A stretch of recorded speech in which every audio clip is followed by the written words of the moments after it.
Bismillah, walhamdulillah, wassalatu wassalamu ala rasulillah, wa ala alihi wa sahbihi wa man walahu amma ba'd. On commence aujourd'hui le cours 30 dans l'explication des règles qui ont rapport avec certaines règles qui sont reliées au sujet du mariage et du divorce et de la vie conjugale et tout ça. Donc on est arrivé maintenant à un nouveau chapitre.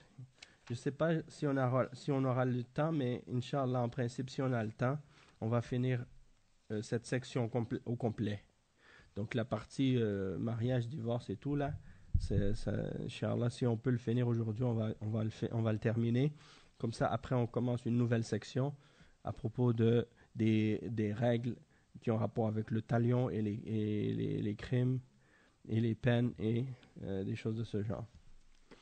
Donc, ici, le chapitre d'aujourd'hui, le chapitre qu'on va expliquer, c'est un chapitre qui est important, qui s'intitule Babun fi nafaqati zawja, c'est-à-dire un chapitre au sujet de l'allocation de l'épouse, c'est-à-dire ce que la femme a droit en tant qu'allocation et soutien de la part de son mari en ce qui concerne l'apport financier et les biens auxquels elle a droit par rapport au mariage.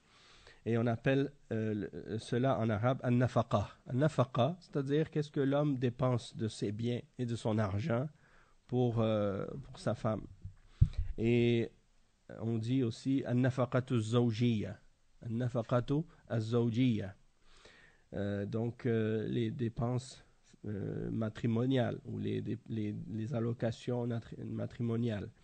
Le Cheikh Al-Fawzan il dit hafizahullah dans Al-Mulakhas Al-Fiqhi النفقات جمع نفقة وهي لغة الدراهم ونحوها من الأموال وشرعا كفاية من يمونه بالمعروف قوتا وكسوة ومسكنا وتوابعها.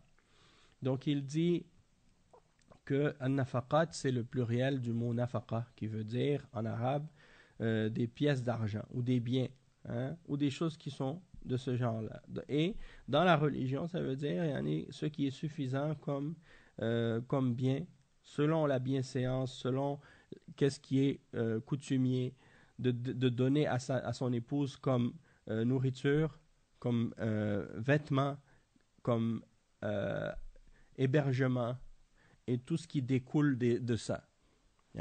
Comme par exemple, s'il y a un besoin de traitement médical ou médicaments ou des choses comme ça. Donc ça rentre là-dedans aussi.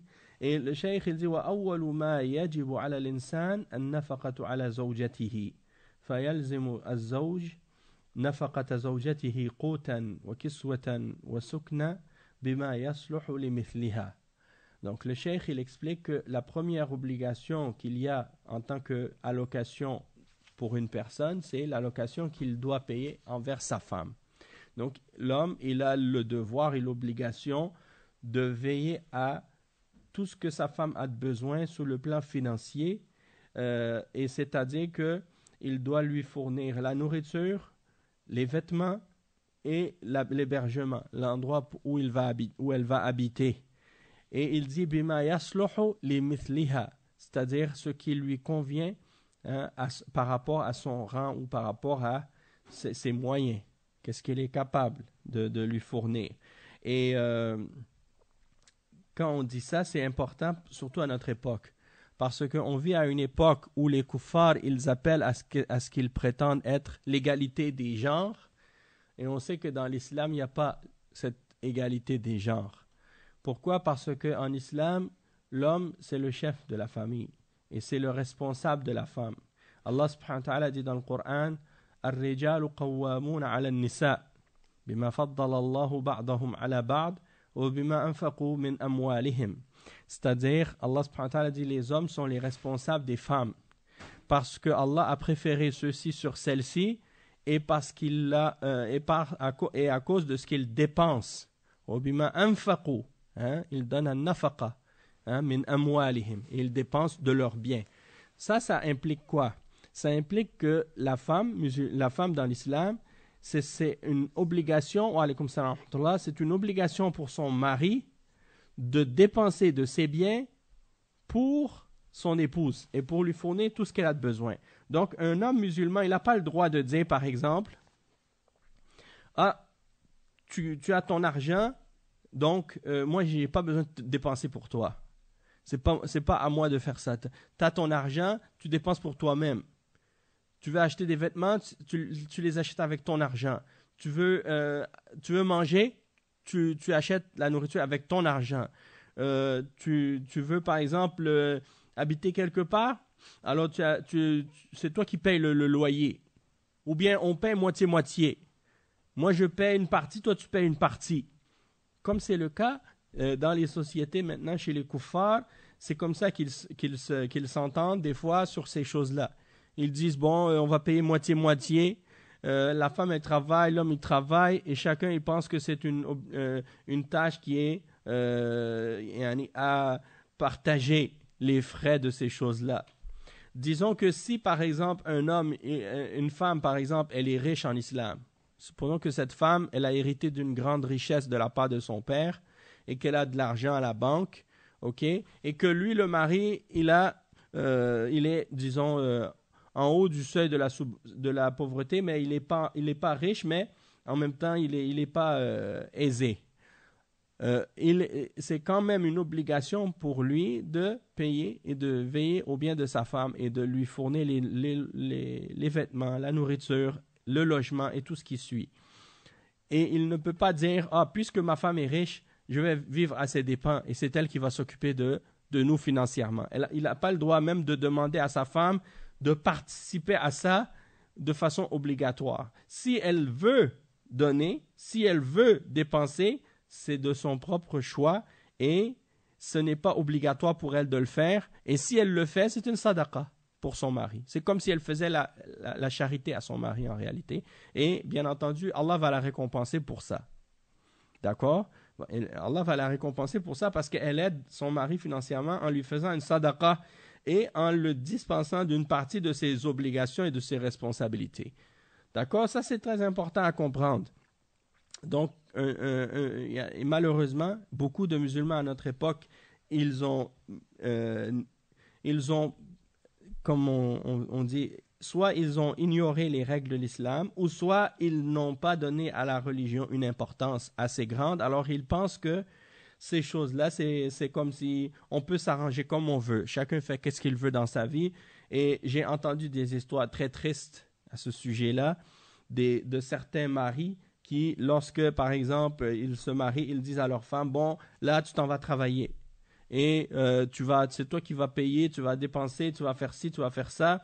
Et même, il y en a qui ont fait venir leurs femmes ici, dans les pays de Koufr, puis qu'ils leur disent, une fois qu'elles sont ici, moi, je veux pas que tu restes à la maison, et tu vas aller dehors, et tu vas aller travailler, et si tu dois enlever le hijab, tant pis, tu l'enlèves, ça c'est pas mon problème. L'important, moi, je veux pas que je veux que tu travailles, tu dois faire rentrer de l'argent. Hein? Parce que pour eux, la dunya, c'est pour, hein? C'est pour on vit pour la dunya seulement. On vit pas pour l'akhira. Nasallallahu al-afiyah. Le cheikh, il dit, parmi les preuves à ce sujet que l'homme a la responsabilité de dépenser pour sa femme, Allah subhanahu wa ta'ala dit dans le verset 7, dans Surat al-Talaq, لينفق ذو سعة من سعته وقال تعالى ولهن مثل الذي عليهن بالمعروف وقال النبي صلى الله عليه وسلم ولهن عليكم رزقهن وكسوتهن بالمعروف رواه مسلم وأبو داود. Donc ici le cheikh il cite ce verset qui est le verset 7 dans Surat al-Talaq dans lequel Allah subhanahu wa ta'ala dit ce qui signifie que chacun qui a les moyens qui vit dans l'aisance dépense de ce qu'il possède comme aisance. Hein, ou s'il a beaucoup d'argent, il donne de ce qu'il a, hein, par rapport au bien qu'il a. Et également, le verset 228 dans Surat al-Baqarah, c'est-à-dire, elles ont des droits qui correspondent à leurs obligations, hein, et à leurs responsabilités selon la coutume. Donc, la femme, elle a des obligations, l'homme, il a des obligations, la femme, elle a des droits, et l'homme, il a des droits. Hein? Et il dit, dans le hadith, le prophète sallallahu alayhi wa sallam, il dit dans le hadith qui est rapporté par Muslim et Abi Daoud, elles ont sur vous le droit de la subsistance que tu dois leur donner, la nourriture, les vêtements aussi, selon la coutume. Selon la coutume. Et il dit ensuite, وقال الشيخ الإسلام ابن تيمية رحمه الله ويدخل في ولهن مثل الذي عليهن بالمعروف جميع الحقوق التي للمرأة وعليها وأن مرد ذلك إلى أن يتعارفه الناس إلى ما يتعارفه الناس بينهم ويجعلونه معدودا ويتكرر انتهى كلامه. Donc il dit ici, Cheikh l'Islam, que dans le verset, et elles ont des droits qui correspondent à leurs obligations, selon la coutume, c'est-à-dire que tous les droits que la femme possède sur son mari, tout ça, c'est établi par l'islam, et on peut également se référer dans ces choses-là à ce que les gens ont comme coutume entre eux. Mais ça ne veut pas dire que on va prendre la coutume des gens qui, comme par exemple dans certains pays, qui ont des coutumes, qui vivent de manière qui contredit les règles de l'islam, puis on va dire, on va vivre selon la coutume de ces gens-là. Non, la coutume dans ce qui ne vient pas en contradiction avec la charia de l'islam. Parce que bil ma'rouf, ça veut dire, selon la bienséance, et en même temps, ça veut dire selon al-urf, selon qu'est-ce qui est connu dans la société. Et donc, selon les façons que les gens, par exemple, ils dépensent sur leurs épouses, selon leur niveau social, selon leurs moyens, qu'est-ce que habituellement un homme dépense pour sa femme, c'est ça qui est la coutume en fait. Et c'est qu'est-ce qui est devenu une coutume dans le sens que c'est ce qu'ils prennent en considération et c'est ce qui est répété dans les familles. Après, le cheikh il dit ويعتبر الحاكم تقدير نفقة الزوجة بحال الزوجين يسارا وإعصارا أو يسار أحدهما وإعصار الآخر عند التنازع بينهما. Donc, si par exemple il y a un désaccord entre les deux époux, supposons que l'époux il donne pas assez à sa femme elle se plaint de lui, ou bien sa femme elle demande trop, et lui il a pas assez, ou bien il a beaucoup puis elle trouve qu'il donne pas assez. Qu'est-ce qui arrive dans ce cas-là? La femme peut aller voir le juge, et se plaindre ou de dire écoutez, mon mari il a de l'argent mais il me donne pas assez, ou bien l'homme qui va dire ma femme me demande beaucoup puis moi j'ai pas les moyens. Donc c'est le juge qui va déterminer dans ce cas-là qu'est-ce que c'est l'allocation que le mari doit donner à sa femme, et il va tenir compte dans ça de l'état des deux époux, soit qu'il est dans l'aisance ou qu'il est dans la difficulté, et il va prendre ça en considération, soit qu'il prend l'état la considération des deux époux ou l'état de l'un des deux. Et il dit فَيُفْرَضُ لِلْمُوسَرَةِ تحت الموسر من النفقة قدر كفايتها مما تأكل الموسرة تحت الموسر في محلها ويفرض لها في الكسوة ما يلبس مثلها من الموسرات بذلك البلد ومن الفرش والأثاث كذلك ما يليق بمثلها في ذلك البلد ويفرض للفقيرة تحت الفقير من القوت والكسوة والفرش والأثاث ما يليق بمثلها في البلد ويفرض للمتوسطة مع المتوسط من والغنية تحت الفقير والفقيرة تحت الغني ما بين الحد الأعلى وهو نفقة الموسرين والأدنى وهو نفقة الفقيرين بحسب العرف والعادة لأن ذلك هو اللائق بحالهما. Donc ici, le cheikh, il explique que le juge, il va déterminer pour la femme qui vient d'une famille d'aisance, hein, qui a des moyens, et qui est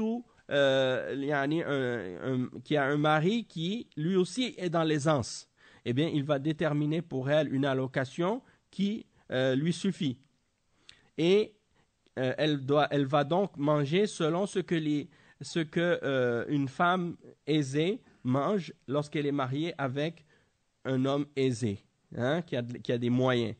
Et en ce qui concerne les vêtements, eh bien, c'est la même chose. Ils vont tenir compte de ce que les femmes de cette classe sociale ou de son statut social, des moyens qu'ils possèdent, qu'est-ce qu'elle porte dans ce pays-là en particulier. Et puis, ils vont prendre ça comme une sorte de référence pour établir ce qu'elle aussi doit recevoir. Donc, si par exemple les femmes de tel revenu ou de telle classe sociale dans cette société-là ou dans ce pays-là ou dans cette ville-là, elles portent tel vêtement ou tel tissu ou telle chose, alors si son mari, il est lui aussi dans l'aisance, puis qu'il lui refuse de dépenser pour elle, pour qu'elle puisse porter elle aussi les vêtements que les femmes de son statut portent, alors dans ce cas-là, ils vont lui imposer de dépenser pour elle ce que les autres femmes peuvent se permettre aussi. Et c'est la même chose aussi pour ce qu'il y a rapport avec par exemple, le lit, les sofas et les appareils ou tous les trucs qui ont rapport avec l'aménagement dans la maison, les meubles et tout ça. D'accord?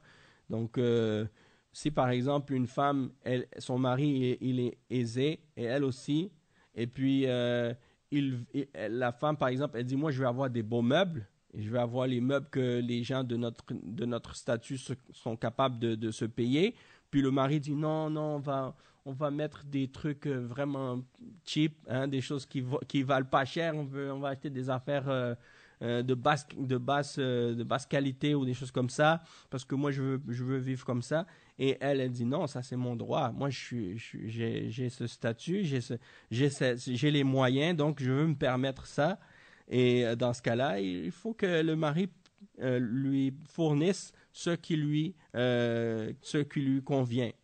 Et il dit par exemple aussi, si par exemple une femme pauvre qui est mariée avec une femme pauvre qui est mariée avec un homme pauvre, eh bien lui, cette femme pauvre, elle va demander à son mari son droit de la nourriture, des vêtements et des meubles qui lui correspondent, hein, selon son statut ou selon son niveau de vie dans ce pays-là. Elle ne peut pas demander à son mari plus que ça, puisqu'il n'a pas les moyens, puis en même temps, les gens de son statut ou de son niveau de vie, selon qu'est-ce qu'ils possèdent, eux, ils n'ont pas plus que ça non plus. Donc, elle ne peut pas exiger plus. Et il dit, si c'est quelqu'un qui est intermédiaire, c'est-à-dire il est ni riche ni pauvre, il est dans la classe moyenne, donc c'est la même chose. Hein? C'est la même chose. Il va lui fournir ce qui lui convient par rapport à son statut. Et si une femme riche, elle est sous l'autorité d'un mari qui est pauvre, ou bien elle est mariée avec un mari qui est pauvre, ou une femme pauvre qui est mariée avec un homme riche, eh bien on va considérer le niveau entre les deux degrés. Donc, ça va être ni le niveau du pauvre, ni le niveau du riche, mais un niveau intermédiaire. Hein? Et on va prendre la plus basse le plus bas des deux niveaux, par rapport à ceux qui sont dans l'aisance, s'ils sont dans l'aisance, et le niveau de ceux qui sont dans la pauvreté. Puis on va prendre ceux qui est entre les deux, parce que chacun des deux époux ont un statut différent.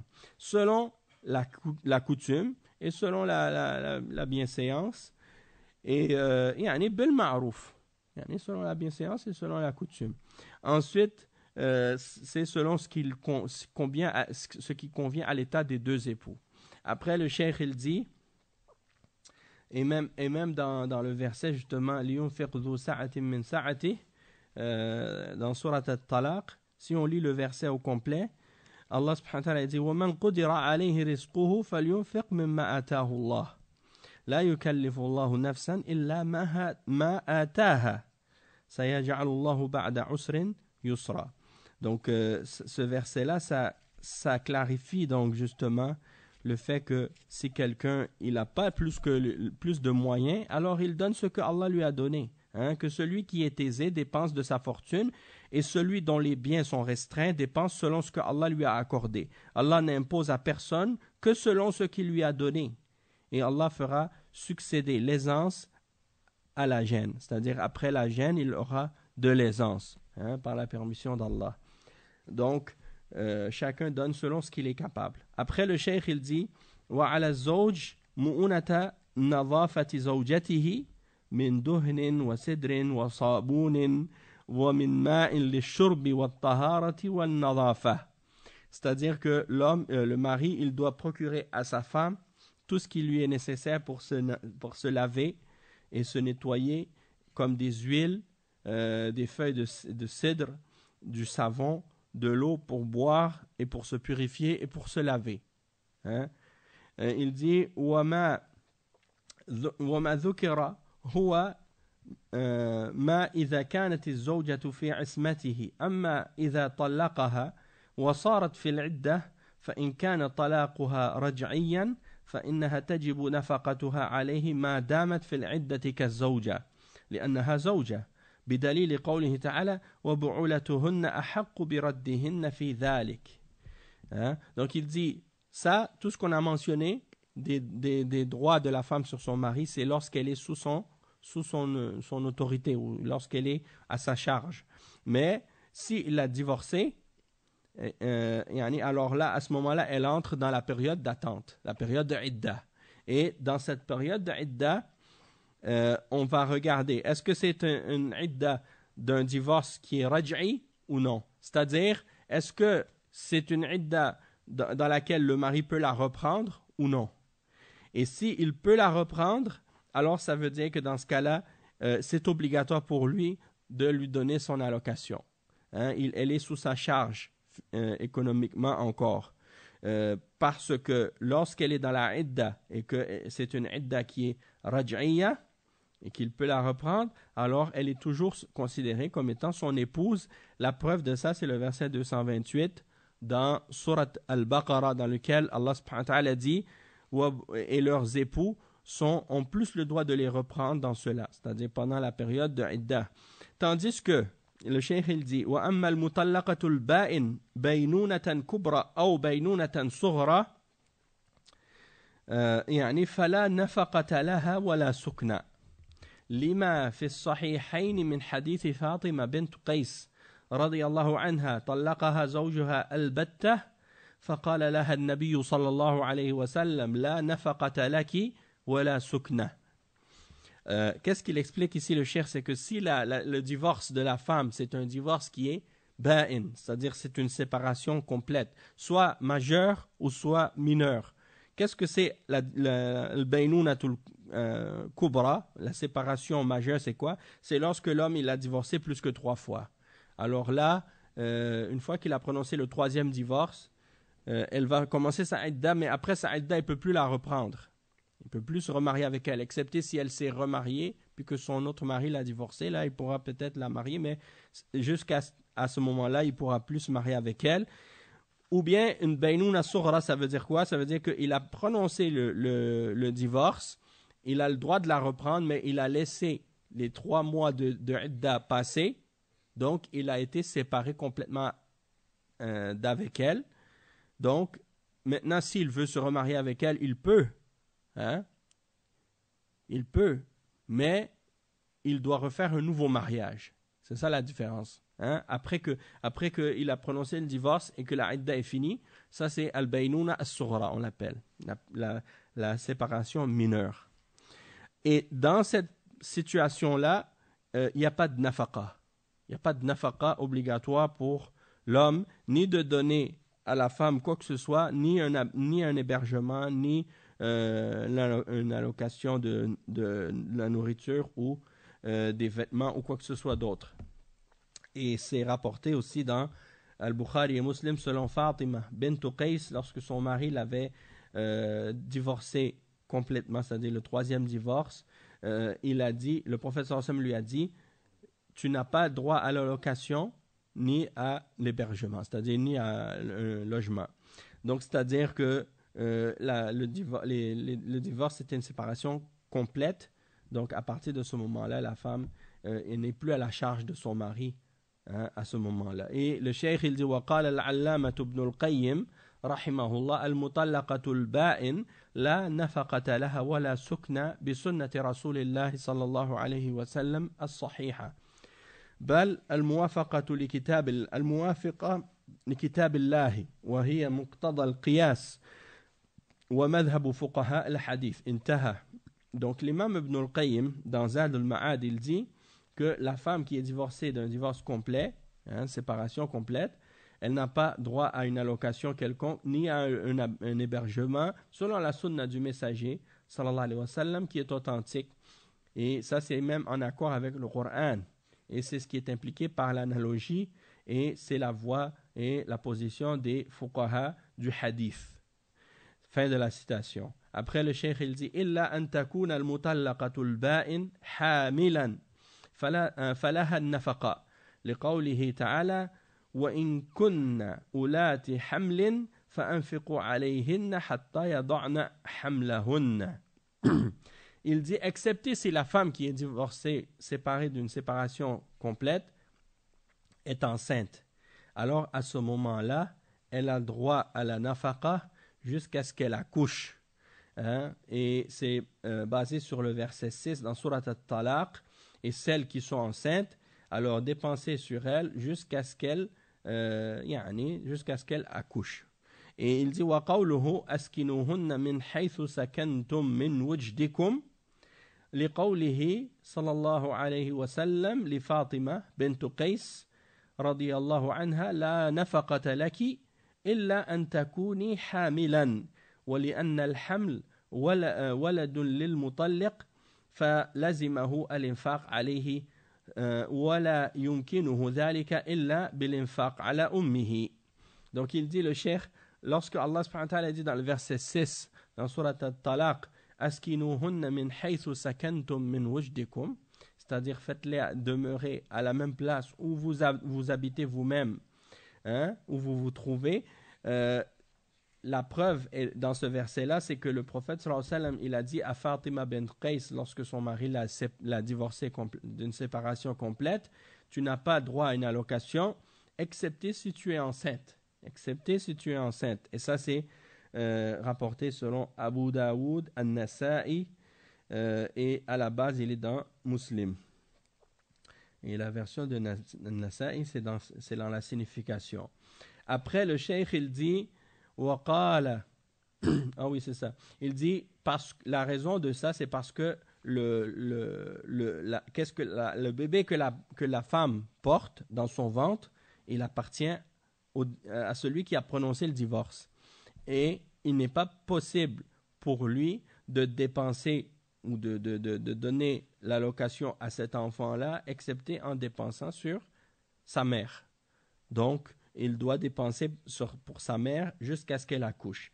وقال الموفق وغيره وهذا إجماع أهل العلم ولكن اختلف العلماء هل النفقة للحمل أو للحامل من أجل الحمل ويتفرع على القولين أحكام كثيرة موضعها كتب الفقه والقواعد الفقهية.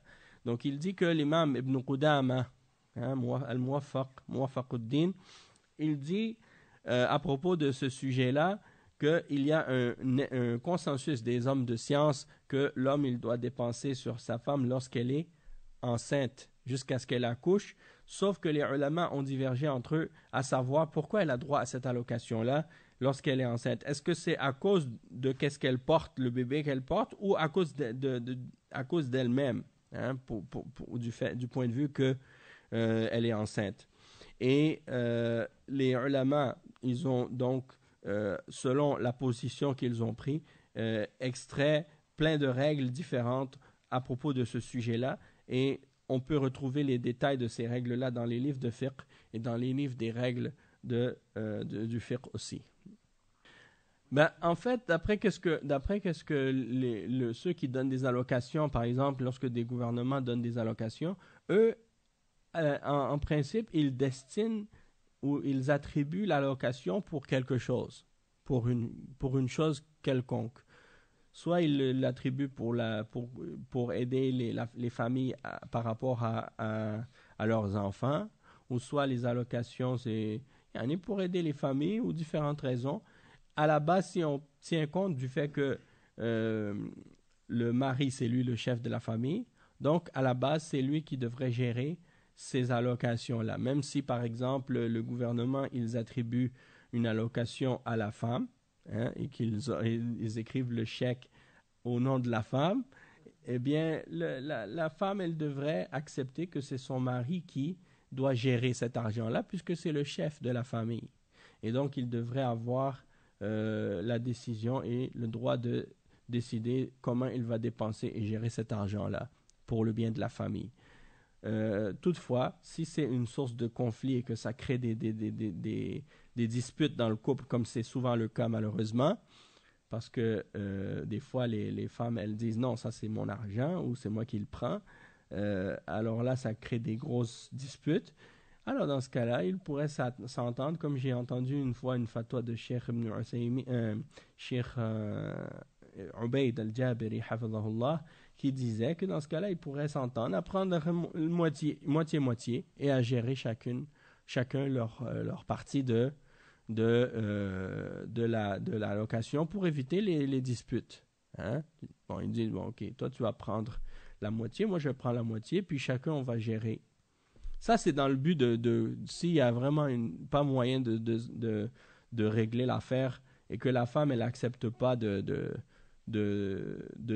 remettre l'argent à son mari. Parce que c'est souvent certaines femmes qui sont comme ça.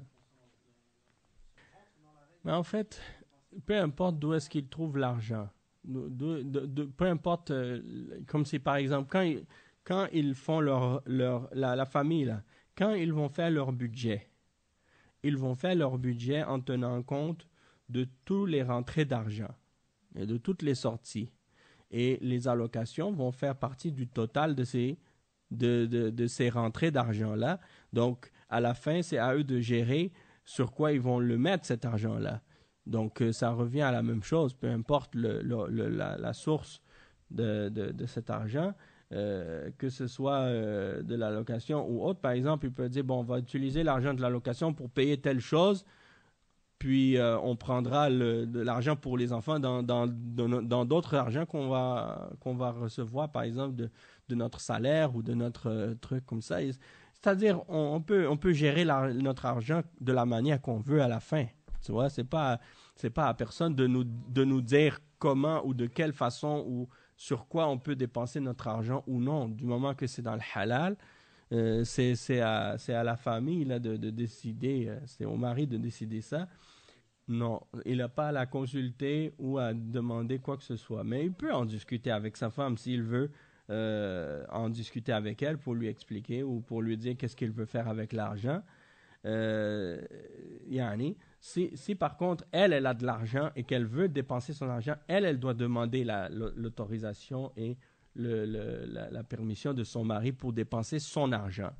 Tandis que l'argent de son mari, l'argent de la famille, c'est-à-dire le mari, il n'a pas besoin de demander à sa femme la permission comment il va le dépenser.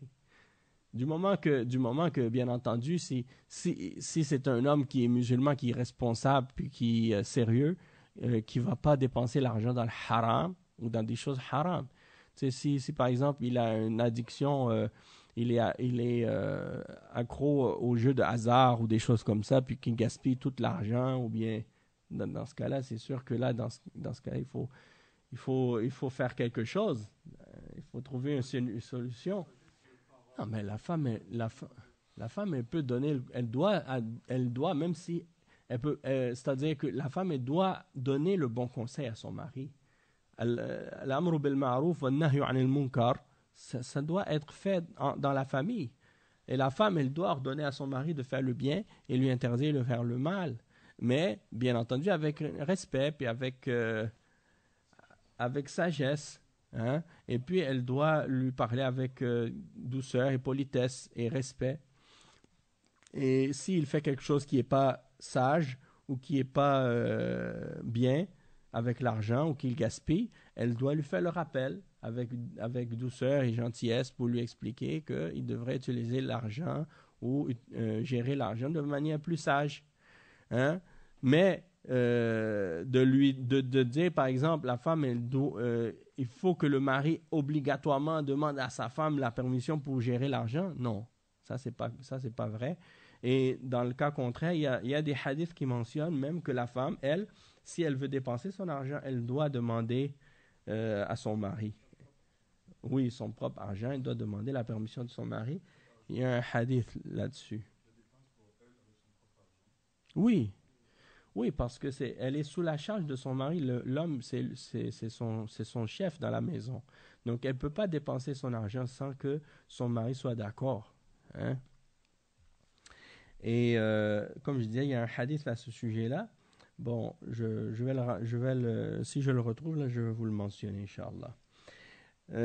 Où est-ce qu'on en était? On en était rendu à la partie où le cheikh, il explique maintenant quand est-ce que ces droits de la femme, les droits de l'allocation de la femme, ils tombent.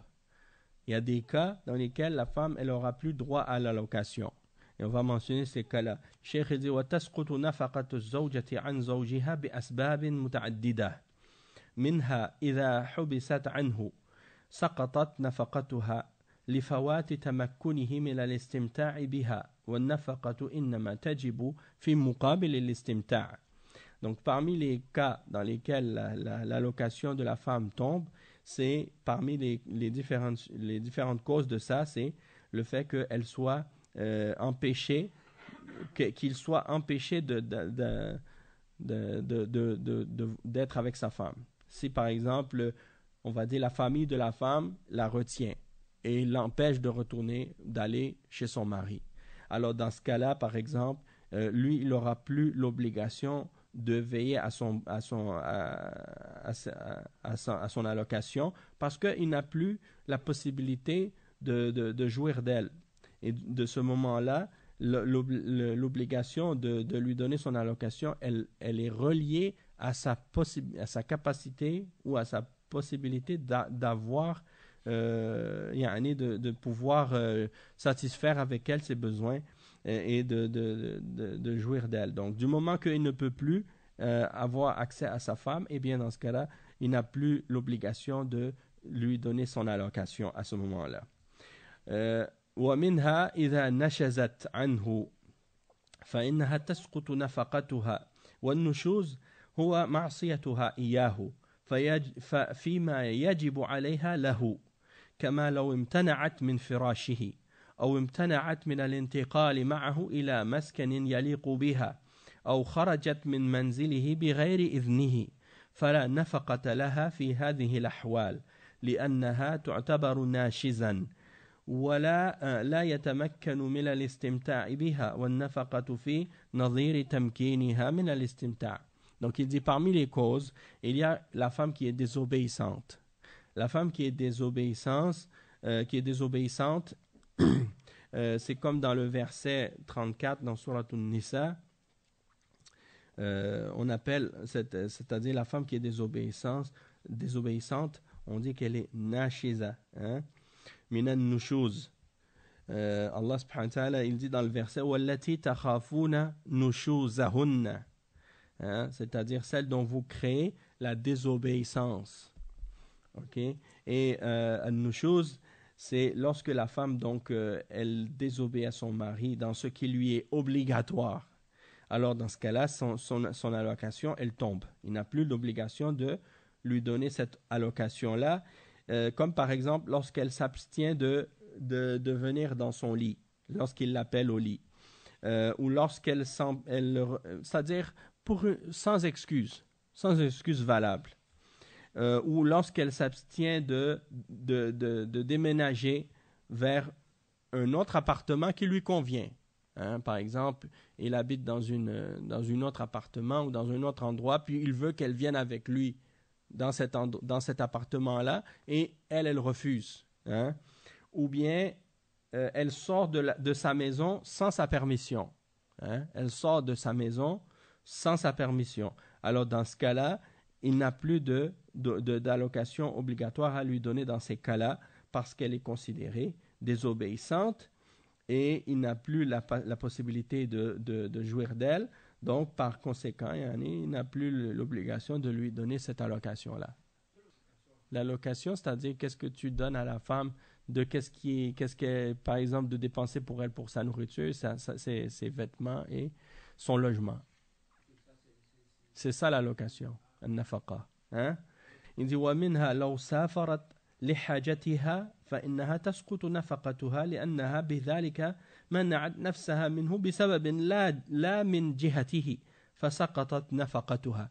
Il dit par exemple si la femme elle sort pour un besoin qui lui concerne elle, ok, et dans ce cas-là, il n'a plus l'obligation de dépenser pour elle dans cette situation-là, parce qu'elle se prive de lui, elle le prive d'elle-même, elle lui prive d'elle-même à cause de quelque chose qui vient d'elle, de son côté. Et donc, par conséquent, sa nafaqa, elle tombe. Son allocation tombe. C'est-à-dire que si, par exemple, elle sort de la maison ou elle elle voyage quelque part, par exemple, pour une chose qui est de son... pour son intérêt à elle. C'est quelque chose qu'elle fait pour elle-même. Et elle sort pour elle, par exemple, pour aller régler quelque chose qui lui est personnel. Et donc, elle fait en sorte que lui, il est privé d'elle à cause de ça. Alors, dans ce cas-là, il n'a plus l'obligation de son allocation pendant ce moment-là, pendant cette absence-là de sa part. Non, si elle sort sans sa permission, elle est désobéissante. Toutefois, si elle sort avec sa permission, là, dans ce cas-là, c'est-à-dire, c'est différent lorsque elle voyage avec lui ou lorsqu'elle sort parce que il veut qu'elle vienne avec lui, hein, ou bien il veut qu'elle aille faire quelque chose pour lui. Là, ça, c'est pas de sa faute à elle. Donc, dans ce cas-là, elle a toujours droit à la nafaqa. Mais si c'est quelque chose qu'elle doit aller faire pour elle-même et qu'à cause de ça, lui, il est privé d'elle, alors dans ce cas-là, sa nafaqa, elle tombe. Et le cheikh, il dit المرأة المتوفى عنها لا نفقة لها من تركة الزوج لأن المال انتقل من الزوج إلى الورثة ولا سبب لوجوب النفقة عليها فتكون نفقتها على نفسها أو على من يمونها إذا كانت فقيرة. Donc il dit la femme dont l'époux est mort ou est décédé, elle n'a pas droit à une allocation de la part de ce que son mari a laissé, hein, de ce que son mari a laissé comme argent, parce que les biens qu'il a laissés sont transférés aux héritiers de l'époux. Et donc, elle n'a aucune cause qui justifie l'obligation d'obtenir une allocation de son mari qui est défunt. Donc, par conséquent, c'est elle-même qui devra dépenser sur sa personne, ou ce sera à ceux qui vont s'occuper d'elle si elle est pauvre. Hein? C'est-à-dire ses proches ou sa famille. Hein? Ils ont le devoir de s'en occuper.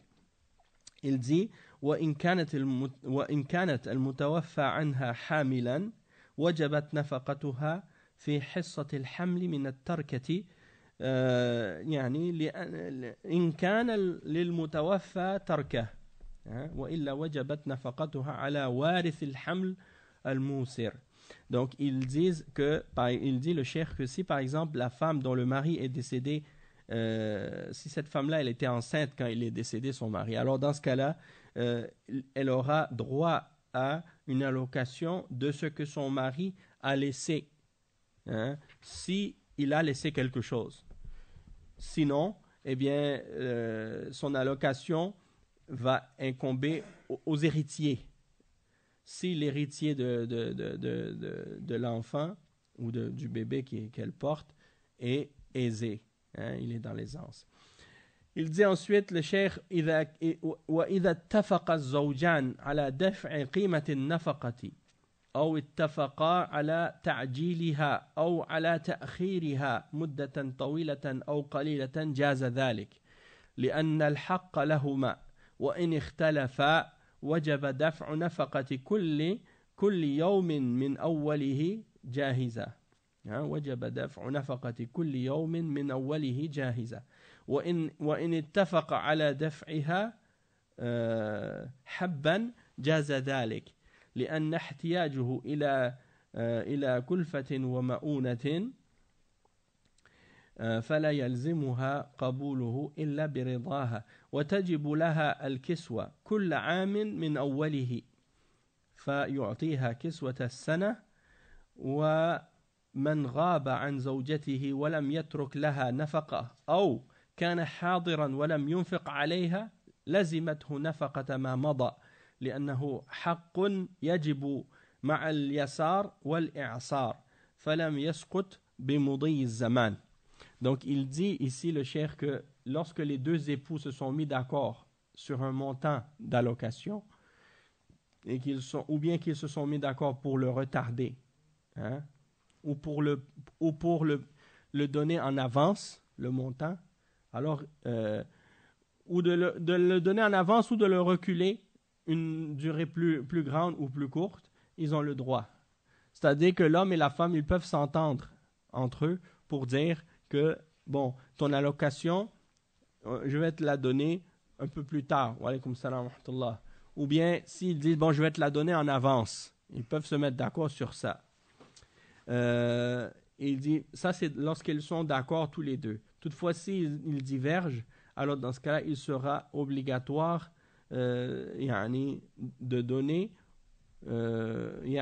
la nafaqa au début de chaque jour. Hein?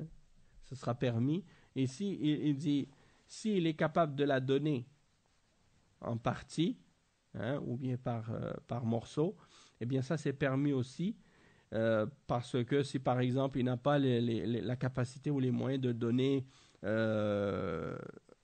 tout d'un coup par exemple, donc elle doit c'est obligatoire pour elle d'accepter ça, hein, et elle doit être satisfaite de ça.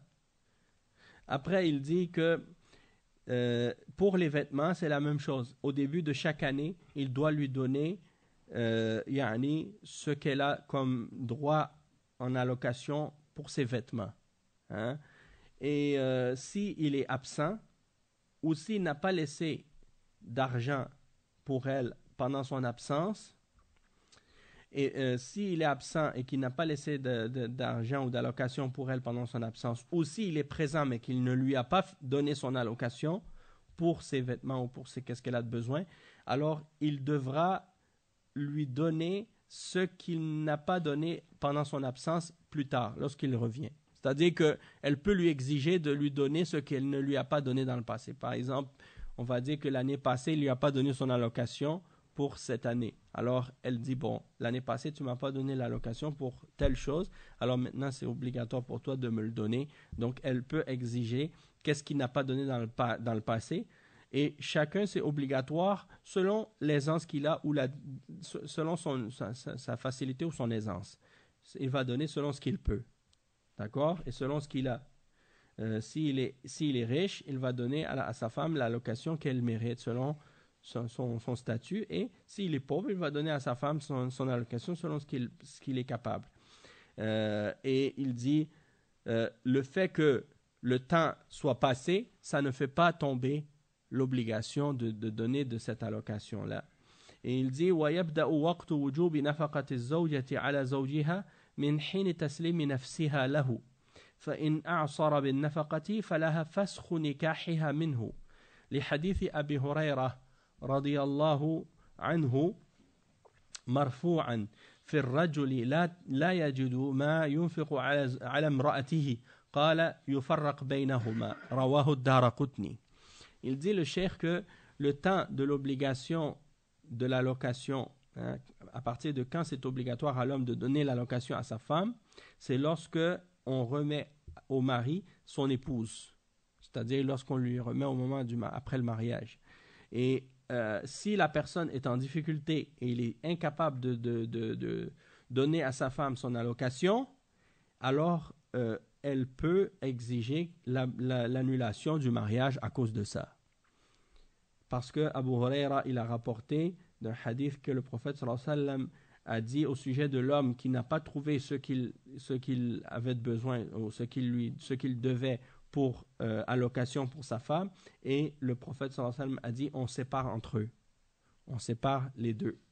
Et ça c'est rapporté par Ad-Daraqutni, c'est-à-dire que si l'homme est incapable de donner à sa femme son allocation, eh bien elle peut exiger que le divorce soit annulé. Il dit وله قوله ولقوله تعالى فإمساك بمعروف أو تسريح بإحسان وليس الإمساك مع ترك النفقة إمساكا بمعروف. Allah subhanahu wa ta'ala, il ordonne à l'homme de garder la femme selon la coutume et selon la bienséance, ou bien de laisser la femme avec bienveillance. Donc si tu la gardes mais que tu ne lui donnes pas sa nafaqa, son allocation, eh bien ça c'est pas considéré comme le fait de la garder avec bienséance. Donc dans ce cas-là, c'est une preuve dans le Coran à ce sujet-là. Il dit وَإِنْ غَابَ زَوْجٌ مُوسِرٍ وَلَمْ يَدَعْ لِامْرَأَتِهِ نَفَقَةً وَتَعَذَّرَ أَخْذُهَا مِنْ مَالِهِ أَوْ استدانتها عليه فلها الفسخ بإذن الحاكم.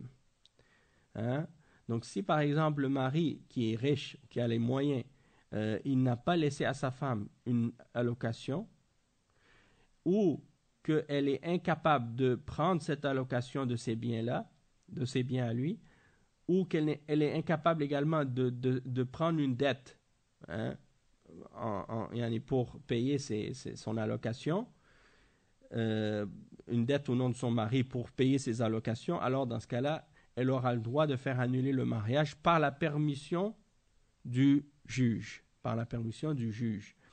Et il dit فَإِنْ قَدِرَتْ عَلَى مَالِهِ وَأَخَذَتْ قَدْرَ كِفَايَتِهَا فإن قدرت على ماله أخذت بقدر كفايتها لما في الصحيحين أنه صلى الله عليه وسلم قال لهند خذي ما يكفيك وولدك بالمعروف لما ذكرت له أن زوجها لا يعطيها ما يكفيها وولدها. Donc il dit le cheikh que si par exemple elle est capable de prendre ce qui lui est suffisant de ses biens, alors elle prend selon ce qui lui est suffisant. Et c'est rapporté par Al-Bukhari et Muslim que Hind, radiyallahu anha, elle est venue voir le prophète sallallahu alayhi wa sallam pour se plaindre que son mari ne lui donnait pas ce qui lui suffisait à elle et à son enfant. Le prophète sallallahu alayhi wa sallam lui a dit, prends ce qui te suffit à toi et à ton enfant selon la bienséance, selon la coutume. Et ça c'est la preuve donc que elle a le droit de prendre de ses biens. S'il ne lui a pas donné son allocation, elle a le droit de prendre de ses biens ce qui lui suffit. Et il dit وَمِنْ هَذَا, et donc il dit وَمِنْ هَذَا وَغَيْرُهُ وَمِنْ هَذَا وَغَيْرِهِ نُدْرِكُ كَمَالَ هَذِهِ الشَّرِيعَةِ وَإِعْطَاؤُهَا كُلَّ ذِي حَقٍّ حَقَّهُ وَشَأْنُهَا فِي كُلِّ تَشْرِيعَاتِهَا الْحَكِيمَةِ. Donc si par exemple une femme, elle vit avec un homme et que cet homme-là, il est dans des difficultés financières et qu'il n'est pas capable de lui donner toute son allocation ou tout ce qu'elle a de besoin, et qu'elle décide, elle, de patienter et d'endurer, elle a le droit d'endurer, de patienter. D'accord? Mais aussi, par exemple, si son mari la prive de sa nafaqa et que elle demande son droit puis qu'il le refuse, là, elle a le droit de demander que le mariage soit annulé dans ce cas-là. Et il dit ensuite وَمِنْ هَذَا, donc le cheikh il dit ça montre comment la charia elle est complète et elle est parfaite et elle a donné à chacun le droit qui lui revient. Il dit وَشَأْنُهَا فِي كُلِّ تَشْرِيعَاتِهَا الْحَكِيمَةِ, et c'est le cas dans toutes les différentes législations sages que Allah subhanahu wa ta'ala a légiférées.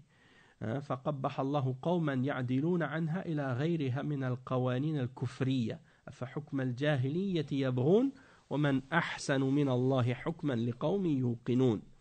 Donc le cheikh dit donc que soit maudit toute personne qui préfère aller vers des lois des kuffars plutôt que de revenir à la législation divine. Allah subhanahu wa ta'ala dit dans le verset 50 dans Surat Al-Ma'ida, est-ce le jugement de l'ignorance qu'ils veulent? Et qui est meilleur en jugement pour un peuple qui a la conviction?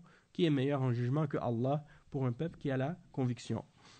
Donc ça c'est en ce qui concerne An-Nafaqa Al-Zawjiyya. Maintenant, il y a le dernier point que le cheikh il a mentionné, c'est An-Nafaqatu ala al-Aqarib wal-Mamalik. C'est-à-dire l'allocation des proches et al-Mamalik, c'est-à-dire ceux qui sont sous ta responsabilité parmi tes propriétés, comme par exemple des esclaves ou des animaux, des bétails et des choses comme ça. Donc, ça par contre, je ne sais pas, mais je vois le temps, je vois l'heure et je pense que si on le fait maintenant, ça va être trop long. Donc, c'est mieux de s'arrêter ici, puis on le terminera, Inch'Allah, au prochain cours pour la suite. D'accord? Donc, subhanakallahumma bihamdik, ashhadu an la ilaha illa ant, astaghfiruka wa atubu ilayk, wa sallallahu wa sallam ala nabiyyina Muhammad wa ala alihi wa sahbihi ajma'in. Wassalamu alaykum wa rahmatullahi wa barakatuh.